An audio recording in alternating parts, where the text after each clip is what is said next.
While many dentists get out of dental school and jump right into work, others end up years into a practice and feel like they're chained to their chair or spinning their wheels. At Duckett Ladd, we've discovered that there are 6 phases of long-term practice success. On this podcast, we'll explore each phase of success and help you on your growth journey.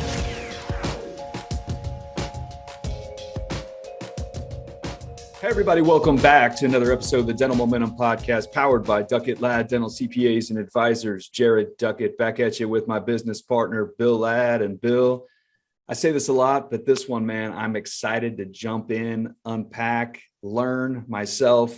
What about you, man?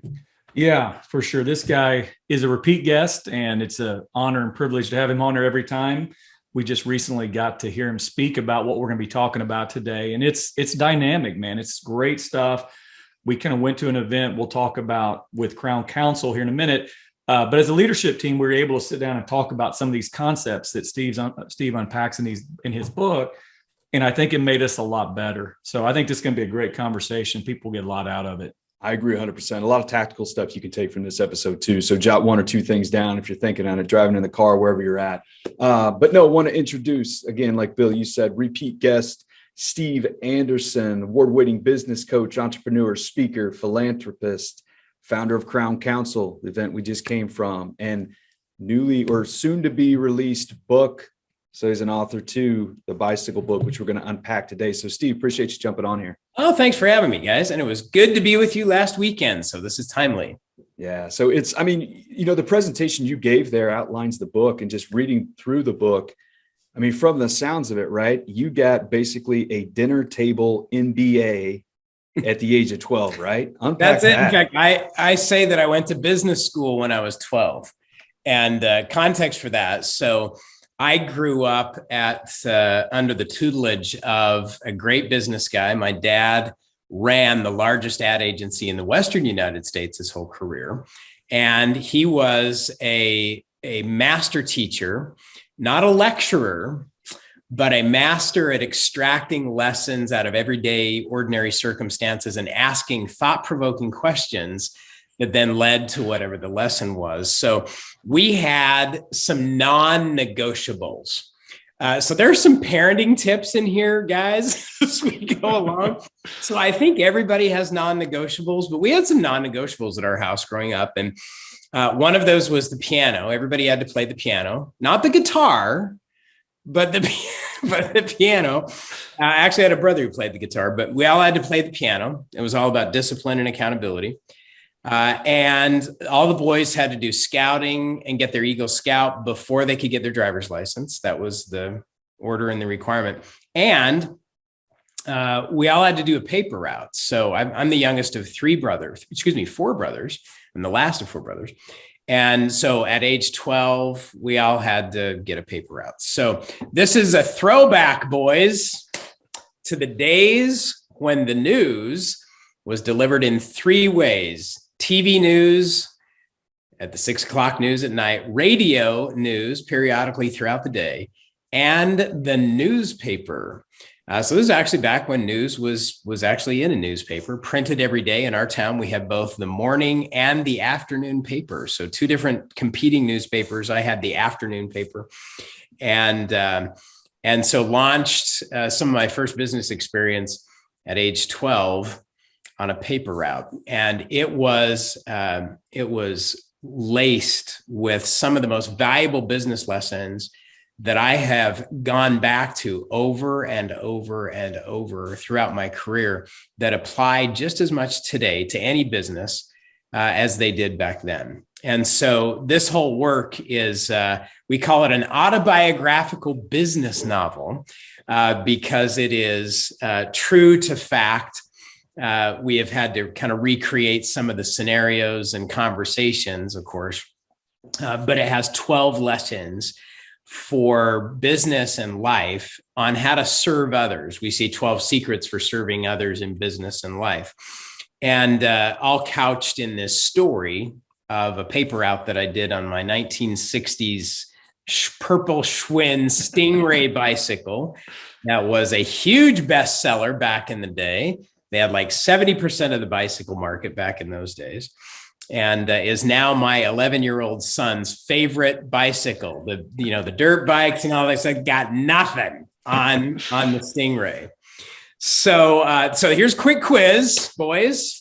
I'm going to give you a quick quiz. You ready for this? Let's do it. Ready. Speaking of paper routes, before we launch into specifics, you get to choose. This is multiple choice quiz game show here, Duckett Lad game show.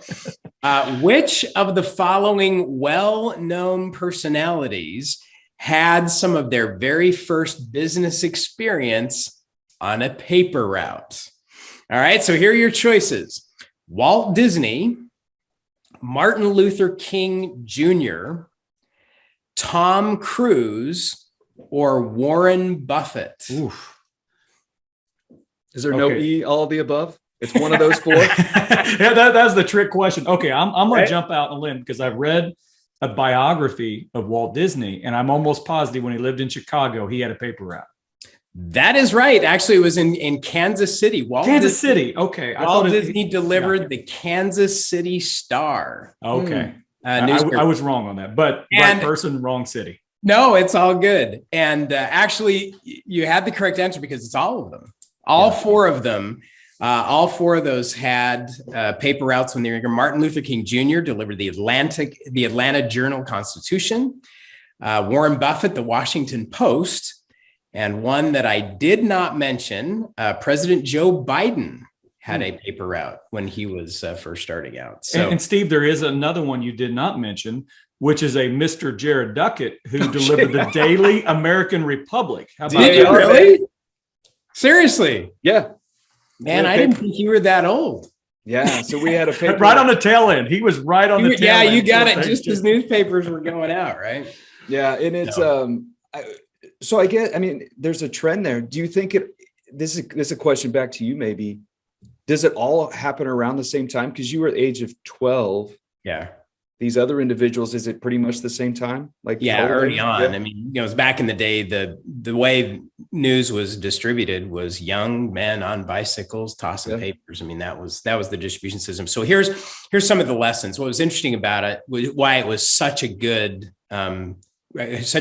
experience in business is you basically, as a paper delivery person, as you know, you're in business for yourself. So the way they had it set up is you bought the papers from the newspaper company, delivered them, and then had to go collect from all your customers. And this is before electronic anything. So every month I had to go door to door and collect. They'd write the check to me, and then I'd go to the bank, deposit all the checks, and then write one check to the district supervisor for the total amount. So first lessons in profit, because if my customers didn't pay me, I still had to pay the publisher. I still had to pay the newspaper company, regardless whether they so a 12-year-old kid is like, collections, all rest on me. So that was, huge lessons in customer satisfaction and collections and profitability, all of those things. Now here is one of the first big wake-up calls. So my dad had the advertising account for one of the largest banks in the Western United States. And he coined a phrase and had that account for decades. And early on in his experience, he coined a slogan for the bank, which was the name of the bank, "Where people mean everything." So that was their service promise, was people. It's all about customer service, where people mean everything. And so he gave me some of my first lessons in customer service and satisfaction and loyalty, all of those things, what it takes to create great word of mouth.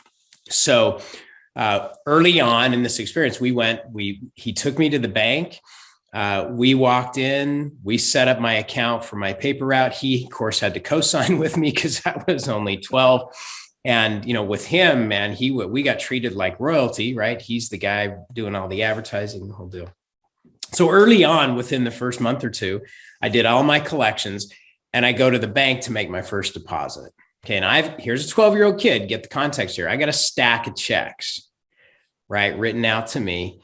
And when I walked in my mind's eye, I was cutting the image of my father, right? Businessman walking in to do his business with his stack of checks, the whole deal. I think I am something else, right?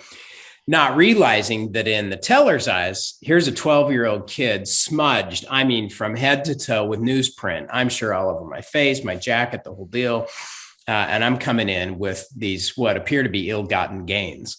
And that day I was treated like less than a people. I mean, I was treated like a 12-year-old kid who had just, found some loot in the street or whatever. And they raked me over. I mean, it was like the Inquisition, and the manager came out and where did you get the checks? And, the whole deal.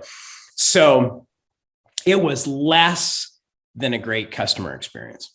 And I went home that night and we sat around the table, and we had these continual dinner table seminars, right? That my dad was always teaching. And I sat down at dinner that night and I said, I went to the bank today where people mean everything. I threw his slogan back in his face and I said, and I got treated like less than a people. And I told him the whole story and the whole thing, expecting him to get upset. I can count maybe on one hand the times that he got upset. And he handled this. I'm going to read to you what he said. And here's one of the big first takeaways. He said, if that's the customer experience, they might be better off without the slogan.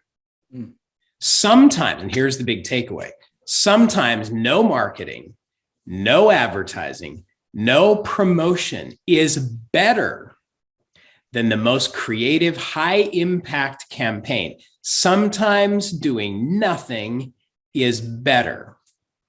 And then he capped it off with that. He says, when the experience falls short and a business does not live up to its words and the image it projects, the damage can be more serious than any amount of advertising can repair.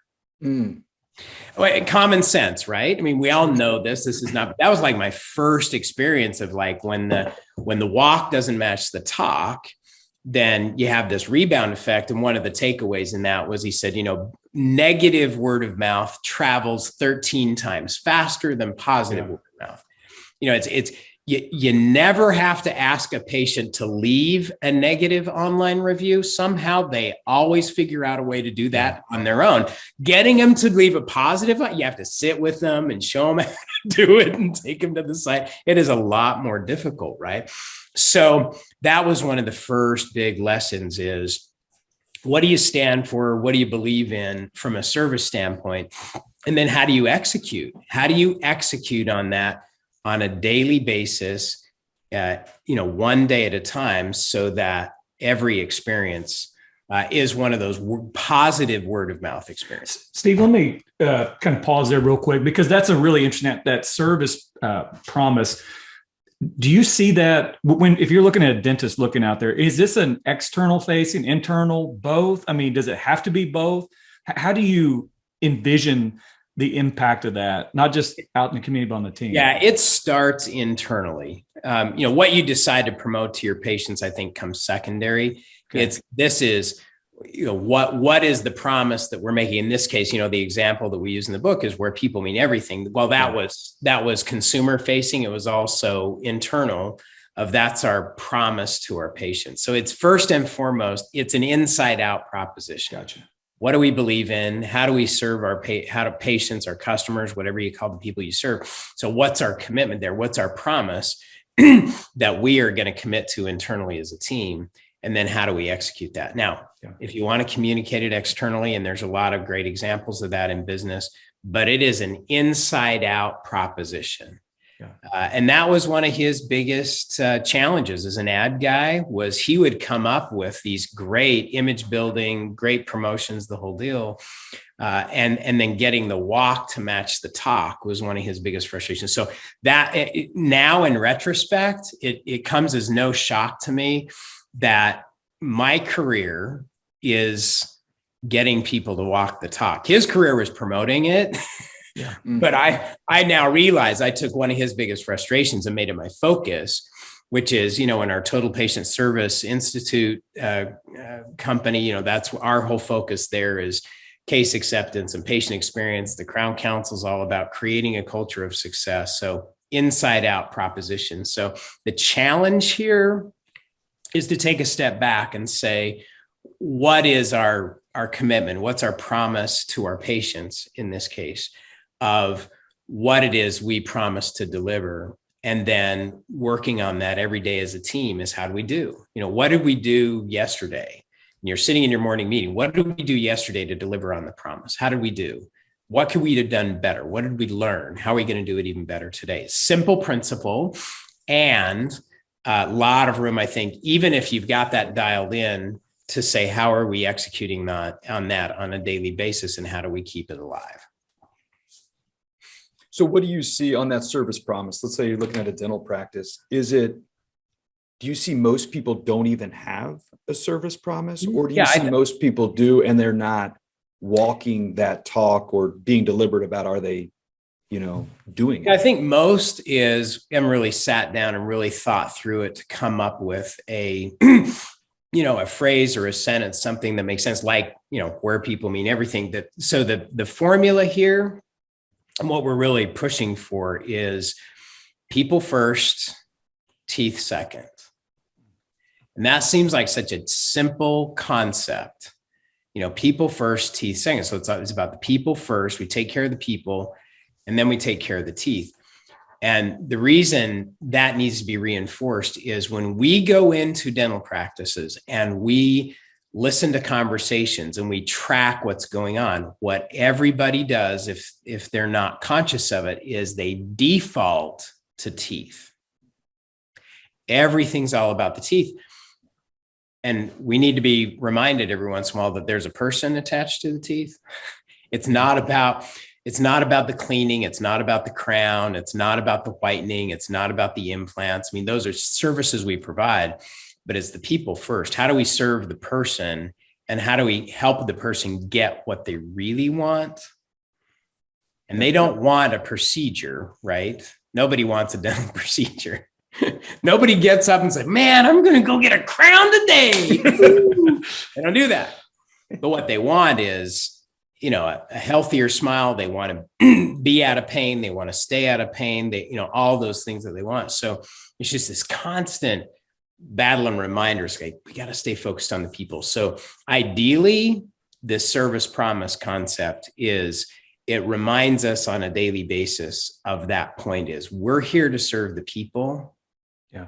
And we'll take care of their teeth, but people first, teeth second. So however you craft that for your business or your practice, that becomes uniquely yours, but that's really the backdrop. In the banking example is where people mean everything. It's like, there was no banking even mentioned in their slogan. It's like, we're going to take care of the people, and we'll take care of your money too, but we've got to take care of the people. Yeah. So you hit on something in the book I want you to talk about here, because you mentioned making it right, and then you mentioned the great recovery. Unpack that, because that to me was, I just soaking all that stuff in, but unpack that, make it right, great recovery, what that means. So this was one of those experiences you never forget. And so I had been into this process now several months and gotten my delivery time down to, I could toss papers. I could land it right in the center of the porch without stopping. I could do it one-handed, crisscross across the streets. I was getting really good. There was one particular house that was a challenge because they had done some remodel and they had enclosed their front porch. So there was maybe a 6 or 8 inch step in front of the screen door that then enclosed, the whole patio. So, that one had to be perfect, right? Because if I threw it too hard, it would dent the aluminum screen door. If I didn't throw hard enough, it would land on the walkway. So I'd have to get off, So that was like, man, if I could nail that one, I had it made. And I got pretty good at that particular house. And one day I wasn't thinking, or I got a little too cocky, and I put a little too much ambition into the paper. And not only did it not land where it was supposed to, but it flew through one of the side panel panes of glass. I'm 12. Now, your biggest fear at age 12 is getting in trouble. right? Hands down, yeah. Hearing the word Stephen, right? Oh yeah. So I stopped. My first reaction was I wanted to bolt, right? It was like, yeah, but that ain't gonna fix it because they're gonna know what happened. So I stopped and I'm like frozen statue like. And I went up and I knocked on the door, and the very nice lady came out, and she immediately saw what had happened. And I apologized and told her I'd clean it up and repair it, that I'd leave my bike as collateral. I mean, I was stumbling all over myself. And fortunately, she was very nice. And she said, you got a lot of papers to deliver. She goes, I'm surprised this hasn't happened before, because I realized what we did here, and, we'll take care of it. And I said, well, I for sure want to pay for it and the whole deal. So off I go. We sit down for dinner, and I share around the dinner table what happened. And, I stopped, I apologized. I promised that I'd pay for it, the whole deal. And so my dad responded, and he said, so you did good. Did a pretty good job, huh? And I said, yeah. I apologize. I'm going to pay for it. And he said, so she's satisfied. And I said, yeah, she's good. And he said, well, what if she were more than satisfied?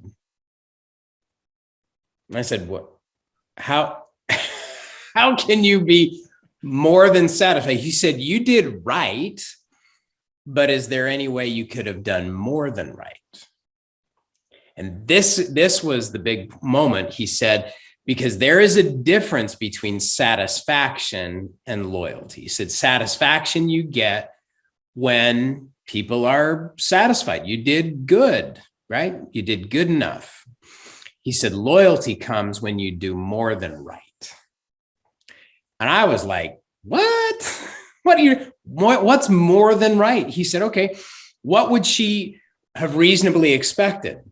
And we went through that. And I said, well, what I did. And he says, great. So you did what she expected. What if you did more than she expected in that situation? And I said, well, like what? And he said, well, what if, in addition to offering to pay for it, what if you told her that you will make all the arrangements so she doesn't have to? That you will call Bennett's Paint and Glass in the morning, and you'll make arrangements for them to come out and do it, and you'll take care of the bill. And that immediately this evening, you take over a note of apology and thank her for being so kind and understanding. And he said, let's sweeten the deal.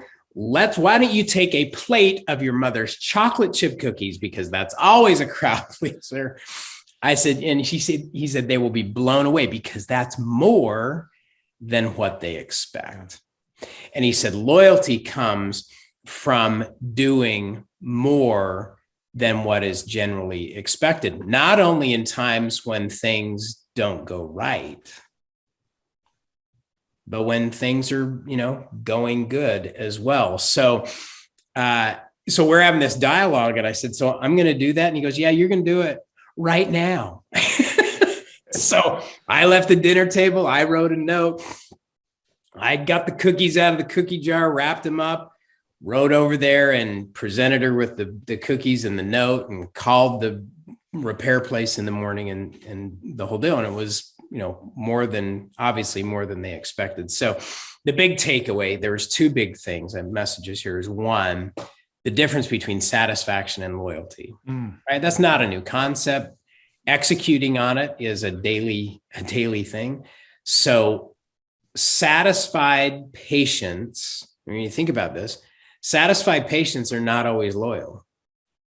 They're just satisfied. And here's the beautiful thing, loyal patients are not always satisfied. Meaning that you can have somebody that's very loyal to your business because you built up all that brand equity and the relationship and the whole deal. You can have somebody who's very loyal, and in those moments when they may not be satisfied, it gives you the opportunity to build even more loyalty because you do more than is expected to fix it.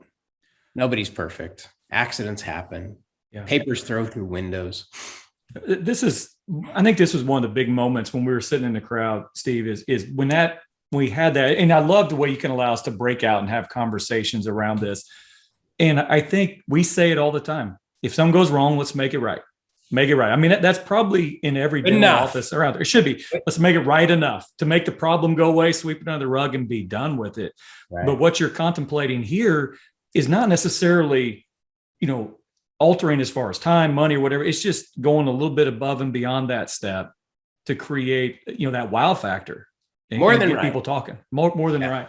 So we're two applications just real quick again. Yep. One is, what's your strategy to make it more than right when things don't go right? That's one application.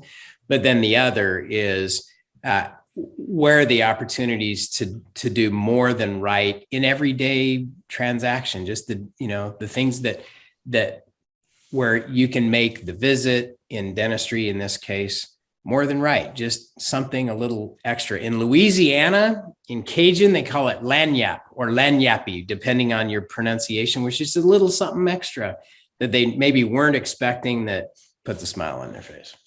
I love that. And I know we're kind of wrapping it up here, but I really want to hear how you view giving back, because you said some things there that really kind of rattled us at first. We're like, now this guy, well, what's he saying here? But you don't necessarily believe in giving back. Is that? Did I get there? I do not believe in giving back.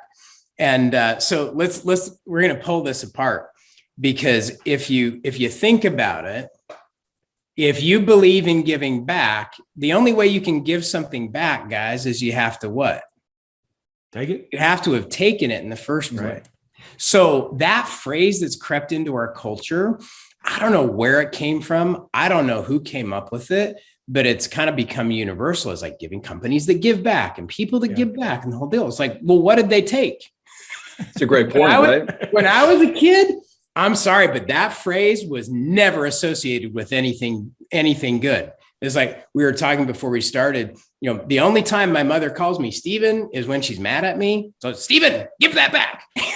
Right? It was always associated with something negative. And so we've chosen to explain, categorize, frame all the efforts like that as doing good, because it's a far bigger umbrella than just, giving back or just, write the check, give to charity, give back, check the box. Okay. Whereas doing good encompasses, yes, your charitable efforts, but as a business owner, for example, think of all the good you do. You provide jobs.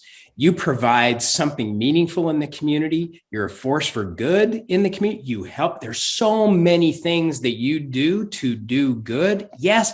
And charitable efforts are part of that. So I don't believe in giving back. I believe in doing good and developing a whole strategy in your business, in your practice that encompasses all of those things that you do to do good. So quit giving back, start doing good. And there will be some charitable efforts, in there, like our whole Smiles for Life whitening campaign is one of my favorites, and many others. But that's a little bit, it's words. And you may say, well, Steve, you're mincing words. Yeah, I am, because I'm a word guy. Words matter. I grew up at the feet of a guy who did advertising his whole career, and his whole professional life was spent getting things down to 6 words or less. Mm-hmm. That's the billboard budget.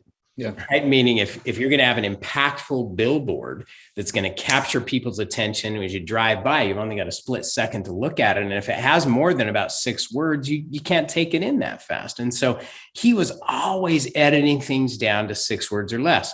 Slogan, where people mean everything. Got it down to 4. Yeah. Right. So it's, words matter. One word can change the entire emotional reaction that people have. And so, giving back has a very, very different connotation than doing good. And I prefer to do good. And that's my challenge to everybody is, do good. Develop your strategy for doing good. Don't just narrow it to that narrow-minded giving back, but do good. It's all encompassing. That's impactful. So Steve, this 12-point strategic plans in this book, right? What Yes. do you hope as you're writing this and when you were done? I mean, what do you hope that readers really get out of reading this book? So there's a couple of things. One, this was written for teams. So the whole strategy behind this, there's 12 lessons, if you will. Each one of the lessons it starts out with a story. This is kind of an ongoing story, 12 kind of chapters, but it has a storyline. So our attempt here was to make it entertaining so that it's not just do this, do that, do this, but it has a storyline with then what we call a get peddling section of how do you specifically apply this lesson in your current environment in business today. So we wrote this for teams like dental teams to read together and apply together. We always say that the only purpose of education is not knowledge, but results producing action. So what are you going to do? Yeah, this will be entertaining. You'll learn some things, but what are you going to do? So that whole get peddling section in each chapter is specific, hard hitting. Here's what you do. Here's how you can apply it to make these same principles come alive in your business. So by the time you've gone through all 12 of those lessons, there's a whole strategy that has unfolded for any business if they'll go through and do the application, a whole strategy for serving others in your business and in your life. This is not just about the business. By the time we get over the finish line at the end, it's about the people in the business and how they serve other people. And I think we can attest, we were in that room. And again, you'd have breakout sessions, and a lot of people at the Crown Council event brought their entire teams, and they would break out and they would go through some of these concepts in the book, and magic would happen. I don't say that glibly. I mean, it was really cool to see some of the service promises and some of the service standards that came out of that. So, I mean, the bicycle book, guys, I think it's a great opportunity for you to pull together your team. How can they find it, or how can they get the bicycle book, Steve? Perfect. So the formal name is The Bicycle Book, The Story of a Boy, His Father, A Paper Route, and 12 Secrets of Serving Others in Business and in Life. Easiest place is if you go to StephenJAnderson.com, Stephen with a V, Anderson with an O-N. So StephenJAnderson.com, it's there on the homepage. And then all the different ways you can order it, including it is in every format. So you can get in hardback, paperback, audio. It is will be on Audible, and you can get it digitally on Kindle. So whatever your preferred reading method is, it is in every format. And I'll just say this for anybody that enjoys listening to a book, my favorite actually is the audio version of this book. It has 18 different characters. Oh, that's awesome. All with speaking parts. And I got some amazing coaching from a voiceover coach in Hollywood. They helped me navigate this. I had never done this before. And so I got to record the entire thing, including all 18 characters. So it was a recording adventure. It was a blast. And one of the highlights, one of the things I've done that was just so much fun. So you're the voice of all 18 characters. I am the voice of all. That is too cool. And when we get to my favorite is in chapter 9, when I get to do my 80-plus-year-old grandmother. That's worth the price of the book, right? I'm not sure whether she'll be pleased with the rendition or not. I did it. I get to do my mom. My dad, I've got, a couple of sisters. I get to do I did all the voices for my different customers. It was a blast. Oh, that's really awesome. Brings new meaning to or autobiographical business novel, right? That's right. That is right. That is too cool. So my recommendation here, guys, would be for teams is, a copy for every member of the team. This could be a book of the year where you take one chapter a month. It's a quick read. And if you do the work requires some dialogue and working together, the whole deal. So you potentially could take, make it the book of the year and do a chapter a month, work on the projects in each chapter together as a team. And then by the time you're done over that 12-month period, then you've got a whole renewed and built out service strategy for your practice. So that's one way to do it. Interestingly enough, there's a lot of people who, are taking this home, reading it with their kids. I mean, after all, it's through the eyes of a 12-year-old, right? With great applications. So StephenJAnderson.com. It's got all the different formats. So I hope you enjoy it. I had a blast putting it together, and we hope it makes a big impact on the service aspect of dental practices and businesses everywhere. That's too cool. Yeah. I mean, you said you got excited doing it. You did a great job. I'm sitting here looking through it again right now, and I can see totally how this is a team read. I mean, at the end of each chapter, you get the get pedaling section, right? And it actionable has items. illustrations too. Yeah. So the illustrator for this is Peter Arkle. He is an illustrator for Time Magazine, The New Yorker, The Atlantic. He is a just widely known illustrator. He did an awesome job of keeping it interesting. So yeah, there's little points along the way where you get a little illustration breaks. So one thing I'm going to bring up real quick, Jared, then we will kind of bounce out of here. But just sitting next to team members that people would bring, those people are so engaged and they are going nowhere. As we record this, there's a lot of problems out there with finding good people. Sat next to somebody who her first day was Tuesday, and on Friday she was in Dallas at this event listening to this content. So guys, this is a team building opportunity. It's an opportunity to really create great engagement and loyalty in your practice with your team. I can't say enough that's exactly how it should be used. Pull together your team. It's going to change them. Thank you, guys. It was great to be with you in Dallas, and thanks for the time today. Yeah, real quick, last question. Would the world be better if every 12-year-old had a paper route? Oh, so much better. In fact, I have thought so many times. So my son turns 12 coming up in a month and a half. And that's one of the things I've been working on is how can I give him this kind of an experience at his age? Yeah. Now I look at him at 12 and I'm going, wow, that's how old I was when I did this. Would you trust him? It gives me a whole different perspective. So yeah, got to be a lot more creative today. And with child labor laws now, I don't even know that they would be allowed to do paper routes for 12-year-olds. But you're probably right. Well, Steve, I appreciate you jumping on here. You, guys, go check out the Bicycle Book. We will put StephenJAnderson.com in the show notes. And guys, seriously, look at this book, read this book, do it with your team. Everybody will be better in your team for it, and they'll enjoy it. So guys, appreciate it. Steve, thank you. Good to be with you. Sure. And everybody out there, we'll talk to you guys soon. Take care. Keep pedaling.